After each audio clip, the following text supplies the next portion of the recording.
السلام علیکم ناظرین، آپ سبھی کا استقبال کرتے ہیں تازہ ٹی وی کی خاص پیشکش ماہ رمضان میں۔ اور ماہ رمضان میں اس سال آپ کے لیے ہم لے کر آئے ہیں نور قرآن۔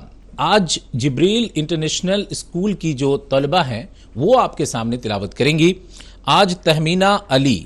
جو کلاس 10th کی طلبہ ہیں، یعنی اسٹوڈنٹ ہیں، چھاترہ ہیں، وہ آپ کے سامنے سورہ بینہ کی تلاوت کریں گی۔ تو میں تہمینہ علی سے گزارش کرتا ہوں کہ آپ تلاوت کریے۔ اعوذ باللہ من الشیطان الرجیم، بسم اللہ الرحمن الرحیم، لم یکن الذین کفروا من الكتاب والمشركين منفكين حتى تأتيهم البينة، رسول من الله يتلو صحفا مطهرة فيها كتب قيمة، وما تفرق الذين أوتوا الكتاب إلا من بعد ما جاءتهم البينة، وما أمروا إلا ليعبدوا الله مخلصين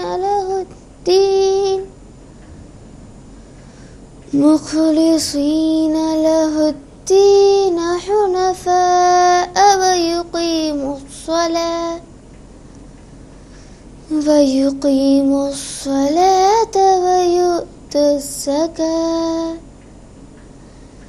وذلك دين القيمة،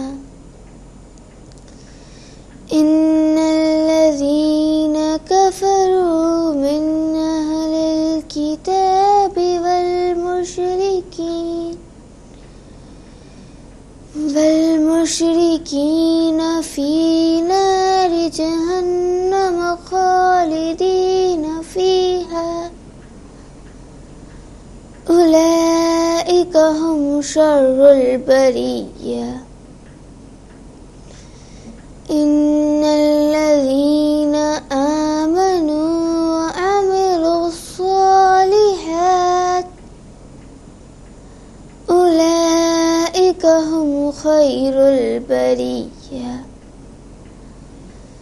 جزاؤهم عند ربهم جنات عدن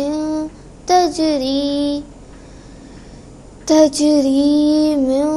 تحتها الأنهار خالدين فيها أبدا، رضي الله عنهم ورضوا عنه، ذلك لمن خشي ربه،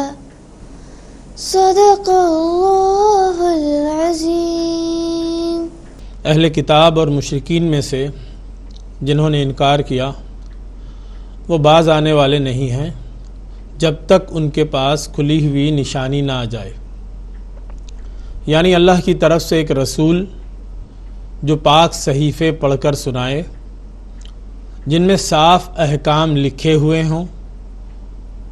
اور جو اہل کتاب تھے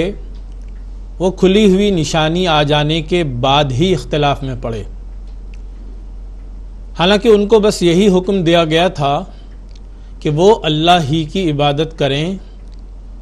اسی کے لیے دین کو خالص کر دیں، بالکل یکسو ہو کر، اور نماز قائم کریں اور زکوٰۃ ادا کریں، اور یہی سیدھا سچا دین ہے۔ یقیناً اہل کتاب اور مشرکین میں سے جنہوں نے کفر کیا ہے وہ جہنم کی آگ میں جائیں گے، جہاں وہ ہمیشہ رہیں گے۔ یہی لوگ بدترین مخلوق ہیں۔ بے شک جو لوگ ایمان لائے اور نیک عمل کرتے رہے وہی لوگ بہترین مخلوق ہیں، ان کے رب کے پاس ان کا بدلہ ہمیشہ رہنے والی جنتیں ہیں جن کے نیچے نہریں بہہ رہی ہوں گی، وہ ان میں ہمیشہ ہمیشہ رہیں گے۔ اللہ ان سے راضی ہو گیا اور وہ اس سے راضی ہو گئے، یہ اس کے لیے ہے جو اپنے رب سے ڈرتا رہا۔ صدق اللہ العظیم۔ معزز محترم ناظرین، اللہ کا شکر ہے کہ نور قرآن کے عنوان سے ماہ رمضان کا یہ پروگرام آپ کے سامنے ہم پیش کرنے کی سعادت حاصل کر رہے ہیں۔ آج جو سورت آپ کے سامنے پڑھی گئی ہے وہ سورۃ البینہ ہے۔ بینہ کے معنی ہوتے ہیں کھلی ہوئی دلیل، ایسی دلیل، ایسا پروف جس کا انکار نہ کیا جا سکے، ایک کھلی ہوئی نشانی۔ اس صورت میں ہم دیکھتے ہیں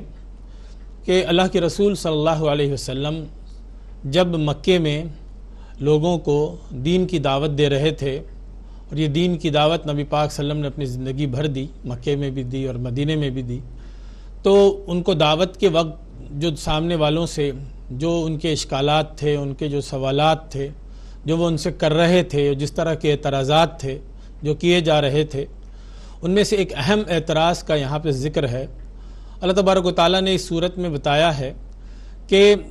اہل کتاب اور مشرکین کا معاملہ یہ ہے کہ وہ یہ چاہتے ہیں کہ ان کے سامنے کوئی کھلی ہوئی دلیل پیش کی جائے۔ اللہ کے نبی صلی اللہ علیہ وسلم کے پاس اللہ کا پیغام پہنچ رہا تھا۔ حضرت جبریل امین اللہ کا کلام قرآن مجید لے کر نبی صلی اللہ علیہ وسلم کے پاس آ رہے تھے اور وہ دنیا والوں تک اللہ کا پیغام پہنچا رہے تھے۔ تو اس وقت کچھ لوگوں نے اعتراضات کیے اور اس پیغام کو، اس کو منع کرنے کے لیے، اس کا انکار کرنے کے لیے انہوں نے نئے نئے بہانے تراشے۔ ان بہانوں میں، ان باتوں میں ایک بات یہ بھی تھی کہ انہوں نے کہا کہ کھلی ہوئی کوئی نشانی ہمارے سامنے آنی چاہیے، کوئی ایسی نشانی جس کو دیکھ کے ہم مان لیں کہ یہ واقعی اللہ کا کلام۔ اور انہوں نے یہ کہا کہ ہم یہ نہیں چاہتے کہ کوئی انسان اللہ کا کلام سنائے، بلکہ ہم یہ چاہتے ہیں کہ اللہ کا رسول، اللہ کا فرشتہ جو آسمان سے آئے اور آ کے خود ہمارے سامنے قرآن پاک کی آیت تلاوت کرے، اور وہ تلاوت کرے اور وہ اپنے من سے بھی نہ بولے، وہ تحریر لے کر آئے۔ فیہا کتب قیمہ، ایک صاف صحیفہ، ایک پاکیزہ کتاب اس کے ساتھ ہو، اسی کے ساتھ وہ پیغام بھی بہت صاف صاف ہو، اس کے اندر سیدھی سیدھی باتیں ہوں، ادھر ادھر کی باتیں نہ ہوں۔ تو اصل میں یہ دیکھیں کہ مشرکین جو ہیں وہ جب مختلف طریقوں سے پریشان ہونے لگے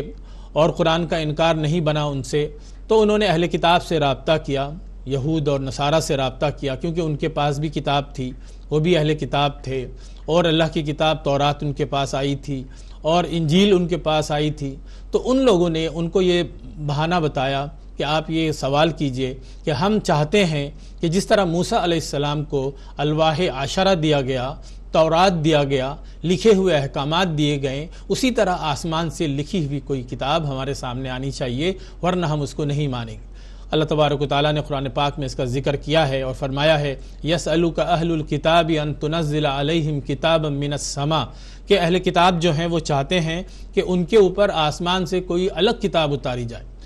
فقد سألوا موسیٰ اکبر من ذلک، اللہ نے فرمایا ان لوگوں نے موسیٰ علیہ السلام سے اس سے بھی بڑا سوال کیا تھا۔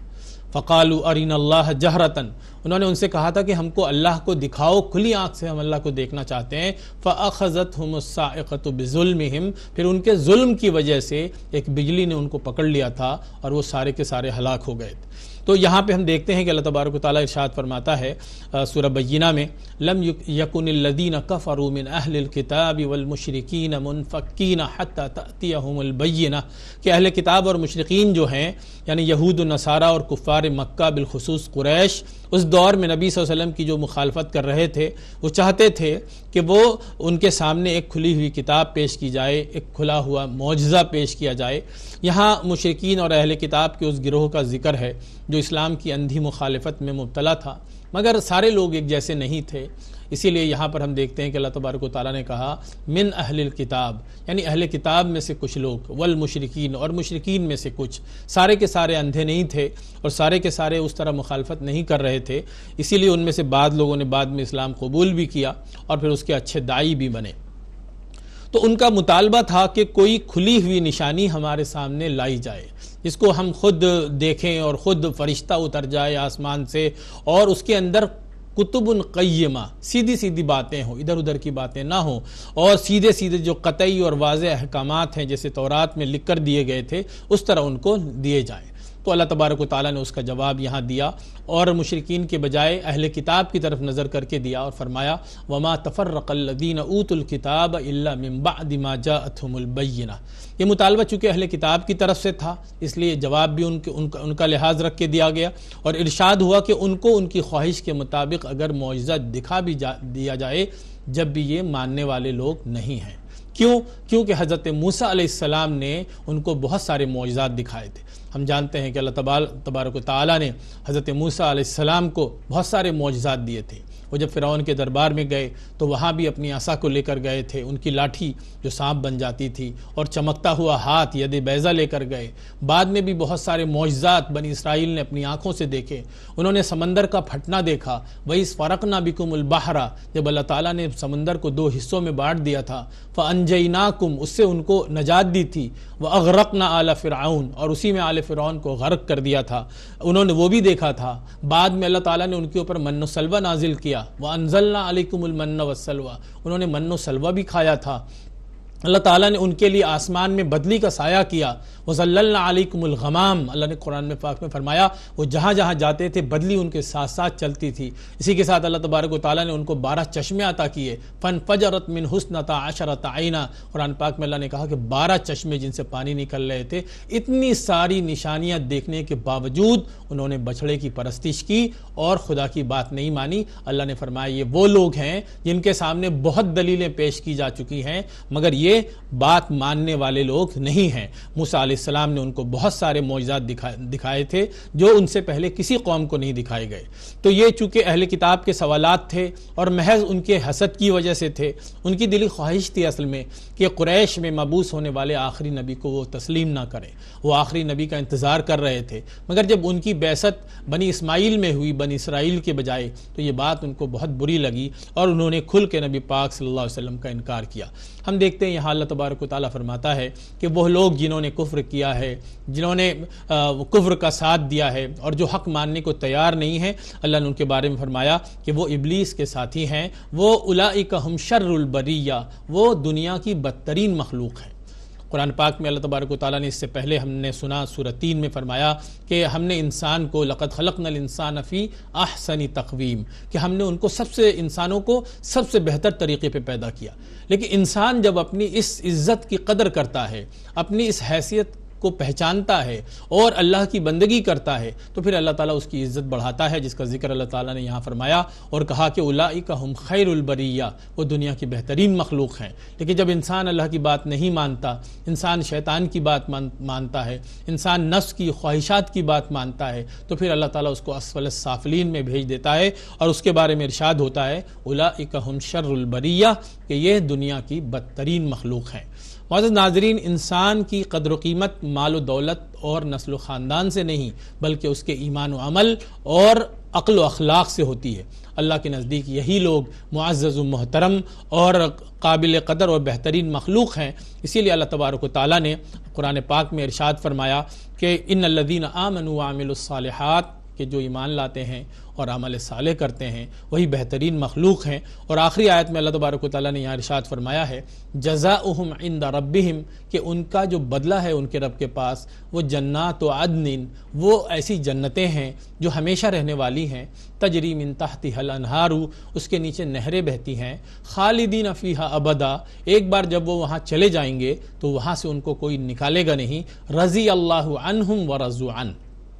اللہ ان سے راضی ہو گیا، وہ اللہ سے راضی ہو گئے۔ اللہ نے ان کو جس مقصد سے پیدا کیا تھا انہوں نے اس مقصد کو پورا کیا، انہوں نے اللہ کی بندگی کی، انہوں نے انسانیت کی قدر کی، انہوں نے انسانیت کی عزت بڑھائی، انہوں نے امتحان میں کامیابی حاصل کی، اللہ ان سے راضی ہو گیا۔ پھر اللہ نے بدلے میں جو کچھ ان کو دیا، جو جنت دی، جو نعمت دی، ان کے یقین سے، ان کے اندازے سے بڑھ کر جو ان کو عنایتیں کی اس کے اوپر، اس کی وجہ سے انسان بھی، وہ جو نیک لوگ ہوں گے وہ بھی اللہ سے راضی ہو جائیں گے، اللہ نے فرمایا۔ اور آخری بات، آخری جملہ یہاں اس سورہ بینہ میں اللہ فرماتا ہے ذالک لمن خشی ربہ، یہ انعام اس کو ملے گا جو اپنے رب سے ڈرے گا۔ جو اپنے رب سے ڈرے گا، اس کی بات سنے گا، اس کی باتوں کے مطابق زندگی گزارے گا، اس کو اللہ تبارک و تعالیٰ کی طرف سے انعامات ملیں گے اور جنت کا عظیم تحفہ ملے گا۔ اللہ تعالیٰ سے دعا ہے کہ رمضان المبارک کے اس مہینے میں ہم سب کو بہترین عبادات کرنے، بہترین اللہ تبارک و تعالیٰ کی فرما برداری کرنے اور اللہ سے معافی مانگنے، استغفار کرنے اور اپنے سارے گناہوں کو معاف کروانے کی ہم کو توفیق نصیب فرمائے، تاکہ ہمارا شمار دنیا کی بدترین مخلوق میں نہ ہو بلکہ دنیا کی بہترین مخلوق میں ہو۔